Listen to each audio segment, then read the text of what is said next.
Hey y'all, and welcome back to Checked In with the Roundtrees. In today's video, we're going to talk about tipping and everything you should know when it comes to all-inclusive resorts. Checked in with the Roundtrees, ocean breeze and palm tree dreams. Checked in with the sun, no sleep. So if I'm just being honest, I feel like I'm the perfect person to make this video because I'm on both sides. I have many perspectives. I can understand all the perspectives that are out there actually, and we're going to talk about them all so you can kind of see where you fit into that. But basically what I mean is I actually used to be a server. So before I became a physical therapist assistant, I was a server or waitress. So I understand that perspective of it too, because I grew up not necessarily with a big focus on tipping, never really understood the industry or how important it is to the people who are servers and waitresses. Once I became a server, I realized how much the tips play a role just in your income in general, right? Because you're not paid much hourly, at least back then when I was doing it. I'm sure they've increased the hourly wage to some extent, but I don't know what it is. I'll look it up and put it on the screen, but I'm sure it's not, nothing major or that's gonna, make a big difference. So I understand it. I understand that the tips are really how much they really take home. So like I said, I have all the perspectives and we're going to talk about it. So let's just start off with talking about the resort and what it means whenever it says that the gratuities are included, right? So a lot of times you'll see that listed on the website. And what that really means is that there can be a charge anywhere from 10 to 15% that's already calculated inside of the price that you're going to pay to go on the resort. So whatever that nightly rate is, a lot of times when it says gratuities included, it's calculated in that number somehow. But here's the reality, right? A lot of times the workers or the staff are not really going to see that money or a large amount of that money, right? So the reality is they're splitting that with a large amount of people. It's not just the people who are bartenders or who are waitresses or your servers. It's everybody, right? So the back of the house as well. So the cooks, the cleaning crew, everybody is getting a piece of that gratuities that's included. So it really doesn't come out to much once it finally hits the individual person. Now, here's what I want to say to the people who don't want to tip. You're not a bad person if you choose not to tip, right? You pay for your vacation. They say that the gratuities are included. You pay that amount. If you want to go on the vacation and you feel like you're not moved to tip, then don't tip. I don't think that makes you a bad person. This video is about giving you a perspective and a complete picture as a whole as to why tipping is encouraged and important whenever you're going on these destinations and your vacations. Now, before we get too far along, I do want to mention that there are a couple brands out there who actually don't want you to tip, right? It's like against their policies, and that's going to be Sandals. And I believe the Beaches Resort is like that too. They don't allow tipping, right? So they go as far as reprimanding their staff if they accept tips. So they could lose their job or have some kind of disciplinary actions just by accepting tips. That's their brand, right? That's the culture that they've built. They don't want you tipping at their resorts. Now, I will say that there are a couple of outliers when it comes to those resorts. I think you can still tip like the spa. So if you get a massage, something like that. I think if you have a personal butler, you can tip them. But there's a few scenarios where they do allow tipping. But as far as like the servers and the bartenders and that type of thing, they don't want you tipping the staff. So something that I want to talk about that I feel like I don't see mentioned in other videos is really understanding the culture, right? So the culture of the person that's traveling, and then the culture of the people or the destination that you're traveling to. Now, I'm from the United States, and so we have a tipping culture here. That's our culture, is that we tip servers and waitresses and bartenders and a lot of other things in the recent years too. Now, you'd be surprised the places you can go to and they'll ask if you want to leave a tip. So, but we have that culture, right? That's the United States. Now, you can go somewhere else to another country and they don't have a tipping culture. It's not something that they do there. When they go out to eat, everything is expected to be in the price that they're going to pay. And then the establishments are required to, I don't know if they're required, but the establishments are paying their servers or their waitresses an hourly acceptable rate. At least I could assume it's acceptable since they don't have a tipping culture. But that would be a different culture, right? Some people will get upset or bent out of shape with people online who say they don't believe in tipping and they don't feel like that they should have to supplement the workers income when the organization or the establishment should be giving them a livable wage, right? So yeah, I could see that perspective too. Like I said, I am very open-minded. So I get that too, right? But also, what's the reality? Yeah, that would be nice and that would be the expectation and it would be a great standard. But what is the reality? What is actually going on in that destination? So, my opinion is that you can come from a non-tipping culture, but if you're going to a destination or if you're visiting a country to where tipping is part of what's expected or part of the whole experience, then I think you should adapt to the environment that you're going to be in, right? It's almost going into somebody's home. For instance, if you come to my house, don't wear shoes in my house. We don't wear shoes in our house, right? So if you're the person who you don't really like taking off your shoes, that's fine. We have shoe covers for our guests who don't want to take off their shoes because we don't like the germs and all those things inside of our home from walking outside and walking through God knows what and the pesticides and the grass and all that stuff. So that's our culture in our home. So when you come to our home, you respect our culture, right? It's no different to me, in my opinion, as it goes to tipping, right? So if I go to a country to where they tip, then I'm going to tip because that's the expectation and that's their culture. And I wouldn't want to go there and offend anybody because I'm going to tell you right now, I would be offended when I was a server. And there was a few times which granted, you don't know everybody's circumstances and we can walk down that road too on another day if you want to. Like I said, I've been on all sides of it. I've had customers come into the restaurant and not leave a tip. That's not a good feeling. Obviously, I'm here at work. I want to make money. So that can be annoying and it can be offensive in a way. So you don't want to come off that way.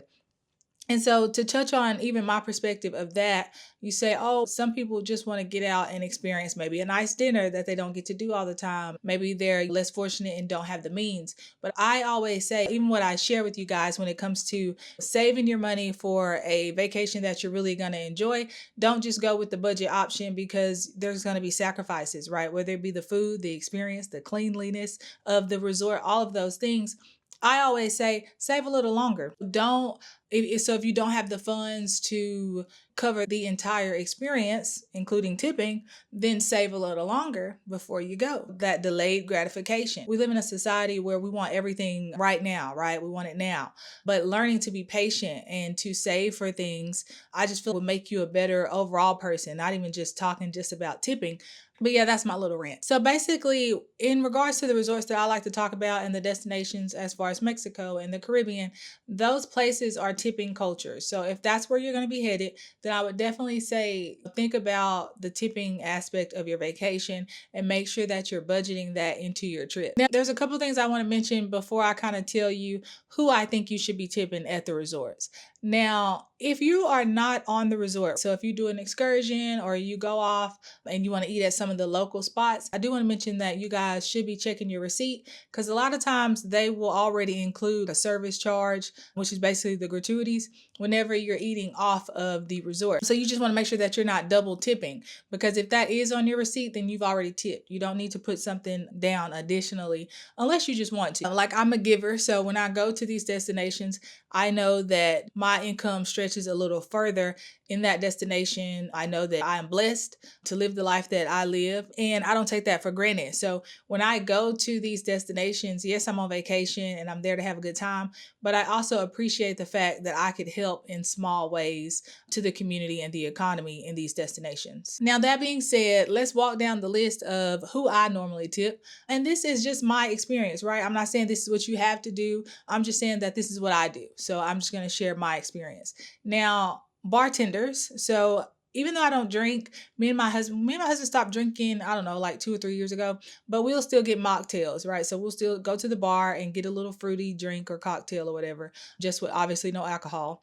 And so we will tip the bartenders. And typically what I'll do is I'll leave $1 or $2. Normally I do $2, but I think you could leave $1 or $2, especially if you're drinking constantly throughout the day. If you're going to the bar to get a drink every 30 minutes, I don't know what y'all pockets are, so I'm not gonna say that, but I wouldn't be leaving $5 a drink if I'm drinking all day long. That would add up really fast. So what I like to do is I just do $2 per drink that I go and get from the bar. Or even if they deliver it to me sitting by the pool, I'll leave $2 when it comes to my drinks. Now, the next person I like to tip is going to be the restaurant servers. So typically what we like to do is normally we'll do $10, anywhere from $10 I'm trying to see if we ever left $5.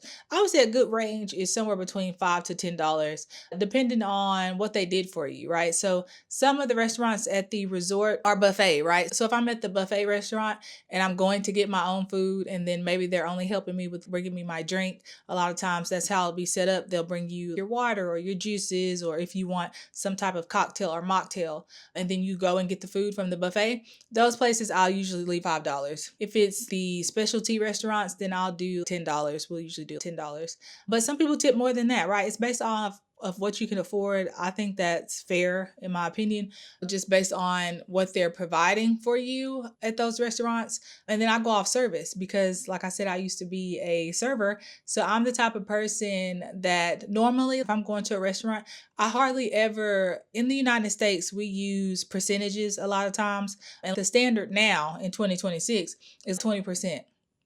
And so a lot of times, yeah, that can be the standard, but I always tip based off of experience.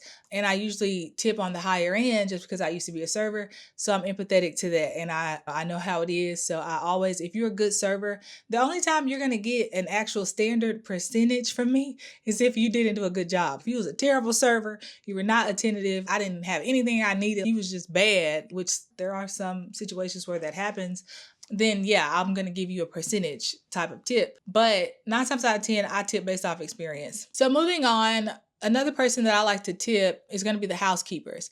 And so normally what we do, which I don't know if this is a good thing or a bad thing, you let me know what you think in the comments and what your experience has been. But a lot of times we'll wait until our checkout date before we tip the housekeeping. This can be kind of risky because what if the person who actually helped you wasn't working that day? Then they would miss that tip. But from what I seen is that we were seeing regular faces, like we were seeing the same people who were like cleaning our room and everything like that. So we kind of got familiar with their faces, but that can be kind of tricky. So something you can also do is if they're cleaning your room every day, then just leave something for them every day, like $5 a day. We usually tip, depending on how many days we've been there, we tip the housekeepers a decent amount. We'll do $40 for the housekeepers, depending on how many days we stayed, right? Just to give them a token appreciation. And we're not dirty people, right? By no means. I don't think I'm OCD, but I'm that type of person. I'm type A, I'll tell you that. So I can't be in a room that's cluttered and that's dirty even while I'm there. I need stuff put away. I need it to look clean and put together. We're not one of those people who you walk in the room and it looks like a tornado hit it. Now, another person that we always tip at the resorts is going to be the bellhop. So whenever we get there, they'll usually take your bags to the room, and we'll normally do $5 or $10 to the bellhop, just because a lot of times my husband is carrying the bags anyway, but if they insist and they want to take the bags, then yes, we will also tip them for taking things to our room. They usually open the door for you, kind of give you a quick tour of the room, that type of thing, ask you if you need anything. So we'll tip them as well. Okay, now this next category I feel is the highest category as far as tipping goes, and that's going to be like the spa treatments. The only spa treatment I normally get at a resort is going to be the massage, and that's going to be like the highest amount that I leave for a tip, just because it's not included in the resort, obviously, and then it's just a very personal experience, right? So I tip as if I'm in the States, I guess you would say, based off the experience, of course. 9 times I've never had any bad massage at an all-inclusive resort anyway. The spa experiences I've had at resorts have always been hands down the best I've ever had in my life, better than the United States. So I always tip them really well. And those massages are very expensive. It's not cheap. They're $250 and up a lot of times. So I'll tip them a decent amount. So if you're wondering, okay, how much money should I bring for tipping for my trip?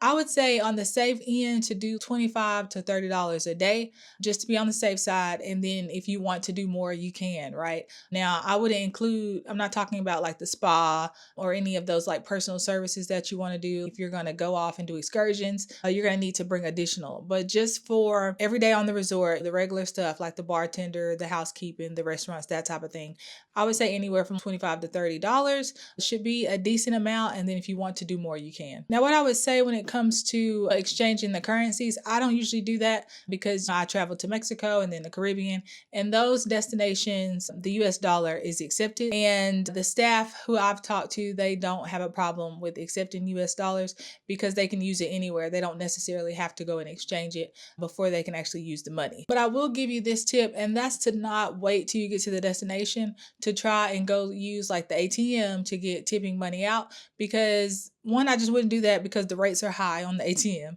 But also, there's destinations a lot of times when the ATM will run out of money at the resort, right? Because everybody's trying to get cash out and then trying to go to the concierge desk to get change and all those things. I don't like to deal with that hassle. So, what I do is I go to my bank and I pull it out directly, right? And I think that's way easier because I could tell them, hey, I want 100 ones or I want 10 fives or whatever, right? They can break it down for you easily. So I like to just go to the bank and withdraw the money that way. So my personal opinion of everything tipping when it comes to all-inclusive resorts is, yes, I think you should tip if you are traveling to a destination where there is a strong tipping culture. And yes, I do understand if you're spending $5,000 to go on this vacation and it's supposed to be all inclusive, but just I guess how frustrating it could be if you also have to take like a few $100s to tip as well. But I feel like to get over that or to get around that, just think of it as part as the trip, right? So when you go to budget for your vacation, let's say if you're going to spend $5,000 on a vacation, just already plan ahead. Okay, I'm probably going to take about 300 or 400 more dollars, and that's going to be your trip total. Instead of just $5,000, it'll be $5,400, and that's how I would think about it. Just include the tipping as part as what you're saving for the vacation. And I'll also say, if you're interested, I have another video about how to budget for an all-inclusive vacation. So if you're interested in that, I'll leave the link below in the description and at the end of this video so you can go watch that. I also have a free download that you can use to help you budget for your next vacation as well. So I hope you guys enjoyed this video,